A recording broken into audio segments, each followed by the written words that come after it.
यदेवेह तदमुत्र यदमुत्र तदन्विह मृत्योः स मृत्युमाप्नोति य इह नानेव पश्यति। जो परमात्मा यहाँ है वही परलोक में भी है, और जो वहाँ है वही यहाँ पर भी है। वह मनुष्य मृत्यु से मृत्यु को प्राप्त होता है, अर्थात बारंबार जन्म मरण गति को प्राप्त होता है। जो इस जगत में उस परमात्मा को अनेक की तरह देखता है, अर्थात भेद बुद्धि एवं छोटे बड़े नाना भाव वाला देखता है।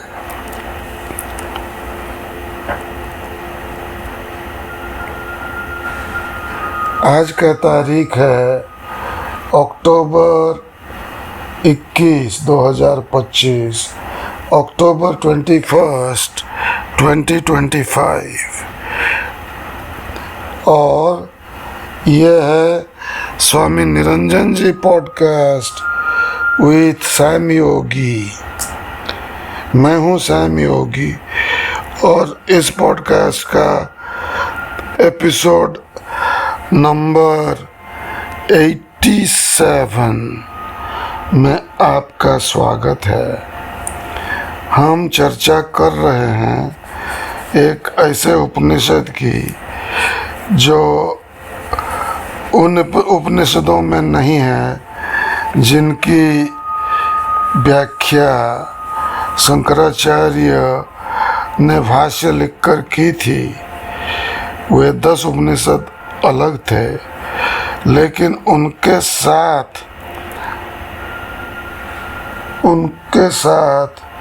श्वेताश्वतर उपनिषद को मिलाया जाता है, और हमारी परंपरा के अनुसार यह 11वां उपनिषद है। यह एक मुख्य उपनिषद है, और इस उपनिषद में हम ब्रह्म क्या है उसकी चर्चा करते हैं।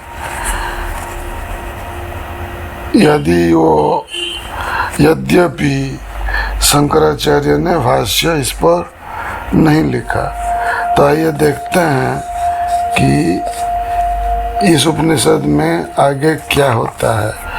यह समाप्ति पर है। शायद इस प्रवचन के साथ यह उपनिषद समाप्त हो जाएगा, और अगर इस उपनिषद को जानना है तो आप इसके पहले जितने एपिसोड्स हैं 86, 85, 84, 83, 82, 81, इन एपिसोड्स को ध्यान से देखें और सुने। स्पॉटिफाई पे है, यूट्यूब पे है, और एप्पल पॉडकास्ट पे भी है।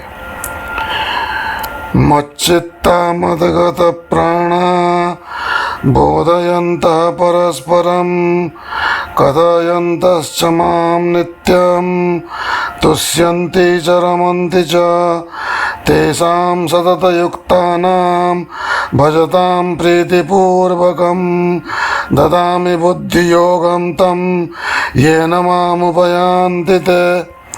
गीता 10:10। गुरुर्ब्रह्मा गुरुर्विष्णु गुरुर्देवो महेश्वरः गुरुः साक्षात् परं ब्रह्म तस्मै श्री गुरवे नमः।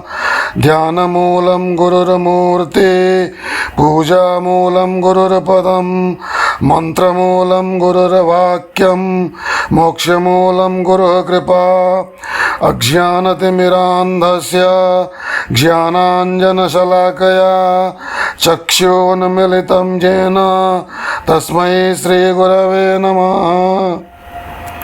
हे आत्मन, मच्चित्ता मदगत प्राणा बोधयन्तः परस्परं कथयन्तश्च मां नित्यं तुष्यन्ति च रमन्ति च।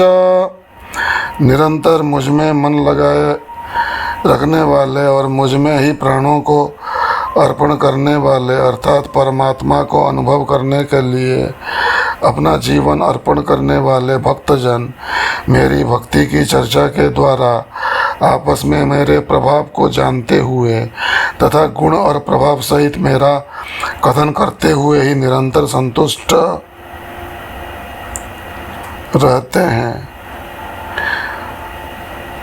मुझ वासुदेव के चिंतन ध्यान में ही जो निरंतर रमण करते हैं, तेषां सततयुक्तानां भजतां प्रीतिपूर्वकं ददामि बुद्धियोगं तं येन वापवयान्ति ते।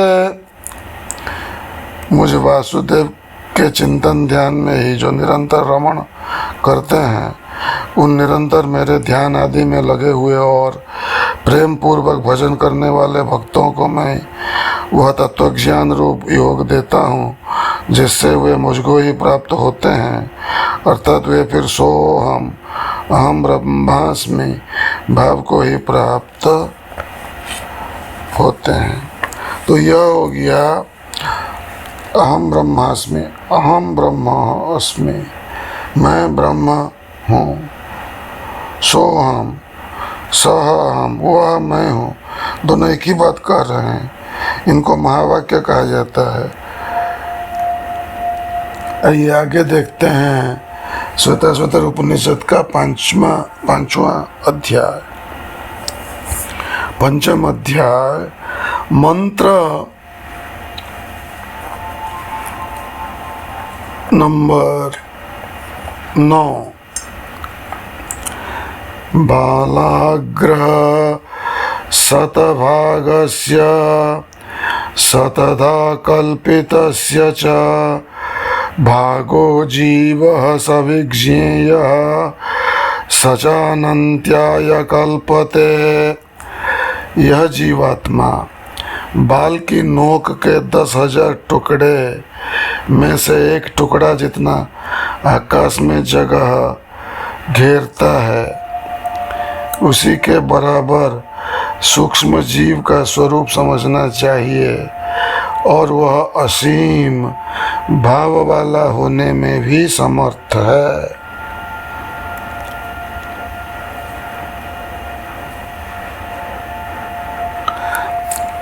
क्या समझे आप? यह जीवात्मा बाल की नोक के 10,000 टुकड़े में से एक टुकड़ा जितना आकाश में जगह घेरता है, उसी के बराबर सूक्ष्म जीव का स्वरूप समझना चाहिए और वह असीम भाव वाला होने में भी समर्थ है। अर्थात यह हुआ कि आकाश असीम है और एक बाल के नोक का 10,000 टुकड़े कर दो, जो एक टुकड़ा कितना छोटा होगा। यह जीवात्मा आकाश के तुलना में उतना बड़ा है, एक छोटा बाल की नोक के बराबर। उसके 10,000 टुकड़े कर देंगे तो एक टुकड़े के बराबर, उसी के बराबर सूक्ष्म जीव का स्वरूप समझना चाहिए और वह असीम भाव वाला होने में भी समर्थ है। अब आइए देखते हैं मंत्र नंबर 10। नैव स्त्रीण पुमानेश न चैवायं नपुंसकः यद्यच्छरीरमादत्ते तेन तेन स युज्यते। यह जीवात्मा न तो स्त्री है न पुरुष है और न यह नपुंसक है। वह जिस जिस शरीर को ग्रहण करता है उस नाम वाला हो जाता है एवं स्थूल दृष्टि से उसी प्रकार पुकारा जाता है। यह जीवात्मा न तो स्त्री है न पुरुष है और न यह नपुंसक है। वह जिस जिस शरीर को ग्रहण करता है उस नाम वाला हो जाता है एवं स्थूल दृष्टि से उसी प्रकार पुकारा जाता है। तो पुरुष का शरीर मिला तो हो गया राम कृष्ण, राम कृष्ण।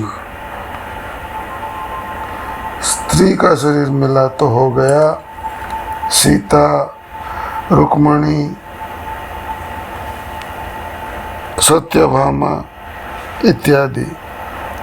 लेकिन यह जीवात्मा न तो स्त्री है और न पुरुष, और न यह नपुंसक ही है। अभी 6th अध्याय में देखते हैं मंत्र नंबर 11।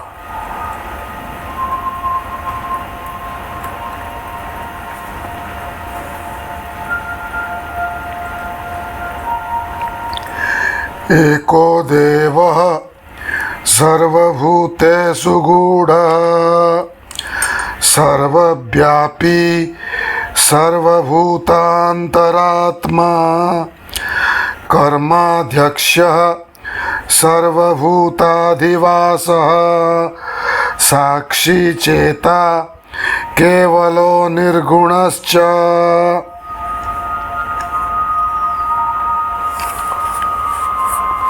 वह एक देव ही सर्व प्राणियों में छुपा हुआ है, सर्वव्यापी और समस्त प्राणियों का अंतर्यामी परमात्मा है।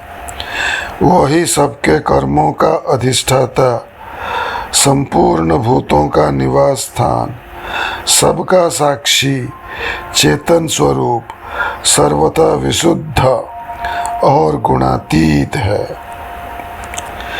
नित्यो नित्यानां चेतनश्चेतनानां एको बहुनां यो विदधाति कामान् तत्कारणं सांख्ययोगाधिगम्यं ज्ञात्वा देवं मुच्यते सर्वपाशैः। जो एक नित्य चेतन परमात्मा बहुत से नित्य चेतनात्माओं के कर्मफल भोगों का विधान करता है, उसे ज्ञान योग और कर्म योग तथा भक्ति योग द्वारा प्राप्त किए जाने योग्य सबके कारण रूप परम देव परमात्मा को जानकर मनुष्य समस्त पापों एवं बंधनों से मुक्त हो जाता है। जिसे जो रुचिकर लगे तत्परता से उसे उस मार्ग में अपने कल्याणार्थ लग जाना चाहिए। अब यह मंत्र जो हम कहने जा रहे हैं वह आखिरी मंत्र है, जिस पर चर्चा या जिसका अर्थ आप सुनेंगे श्वेताश्वतर उपनिषद के, और इसी के साथ यह प्रवचन, यह पॉडकास्ट का एपिसोड समाप्त हो जाएगा। एको हंसो भुवनास्यास्य मध्ये स एवाग्निः सलिले सन्निविष्टः तमेव विदित्वाति मृत्युमेति नान्या पंथा विद्यते यनय। फिर से एको हंसो भुवनास्यास्य मध्ये स एवाग्निः सलिले सन्निविष्टः तमेव विदित्वाति मृत्युमेति नान्या पंथा विद्यते यनाय। इस संपूर्ण चराचर जगत में एकमात्र हंस स्वरूप परमात्मा ही परिपूर्ण है। वही जल में स्थित अग्नि है, क्योंकि जल अग्नि का कार्य है एवं कार्य में कारण सदा अव्यक्त रूप से विद्यमान रहता है। अतः उस हृदय स्थित साक्षी परमात्मा को यह जीव सोहम रूप से जानकर मृत्यु रूप संसार समुद्र से सर्वथा पार हो जाता है। दिव्य परमात्मा की प्राप्ति के लिए निजात्मा स्वरूप से जानने के अतिरिक्त कोई दूसरा मार्ग नहीं है। तो आगे हम फिर किसी प्रवचन में, किसी एपिसोड में चर्चा करेंगे कि जल अग्नि का कार्य है कैसे, अग्नि वायु का कार्य है कैसे, वायु आकाश का कार्य है कैसे। ओम शांति शांति शांति।